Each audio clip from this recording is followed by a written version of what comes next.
Well, hello, I'm David Freeman with Is That Really in the Bible? It was April 15th, 1912.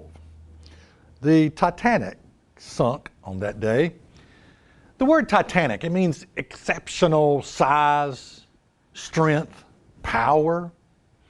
A hallmark of the Titanic's design was its double hull, hopefully or supposedly designing the ship to be unsinkable. When Miss Sullivan Caldwell boarded the ship, she asked, "Is this ship really unsinkable?"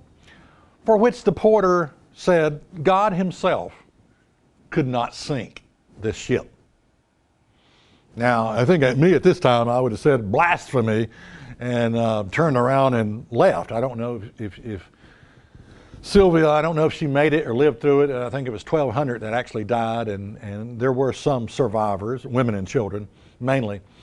But I don't know if she made it or not. But anyway, that was the response. Now, God himself could not sink this ship. I don't worship a petty tyrant God that says, you think I can't sink that ship, I'll show you. No, that's not the God that I worship. However, I do believe, my personal opinion is that God withdraws from time to time his shield of protection in order to teach us many lessons. I do believe that God can take away that shield that protects us, keeps us safe, in order to teach us many lessons. Now, Jesus said, when you pray, there are some things you need to be concerned about, okay? First of all, in this prayer, I want you to pray, thy kingdom come. Because God's will is not being done here on earth as it is in heaven. The reason I want you to pray, God's kingdom come, is because his will is not being done on earth. I can guarantee you that. I want you also to acknowledge that God is the source of your daily bread, what you eat. I want you to do that. I also want you to pray for forgiveness. And I want you to be willing to forgive others. I also want you to pray, don't allow us to go through hard testing.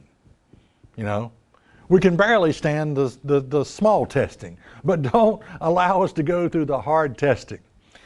And the last point, which is what I want to get to, he says, but deliver us from evil. Deliver us from evil. Powerful request. Keep your shield of protection around me. When I fly commercial, I ask for God's shield of protection. I've never been on a cruise ship, but if I did, knowing where ships go in the ocean and the awesomeness of the water, I would ask for God's protection. Shield of protection around me.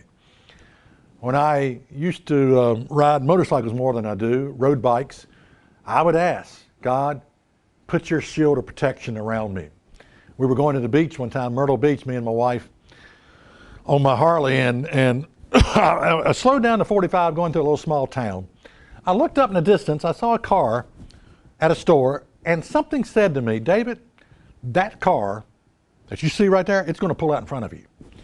And so I had that awareness, it's like you tense up a little bit, you grip the bars harder, and sure enough, got right up to the car, and boom, right out in front of me. I locked it down, slid sideways, got it back under control. But I credit God to the shield of letting me know what was about to happen before it happened. That's always a good thing. But I asked for that shield of protection. Now, in Deuteronomy 28, verse 1, it says, and it shall come to pass, if you shall hearken diligently unto the voice of the Lord your God, to observe and do all his commandments which I command you this day, that the Lord thy God will set thee on high above all the nations of the earth. And all these blessings shall come on thee and overtake thee. Now, part of these national blessings were protection, a shield of protection that would come around us, that would shield us from evil.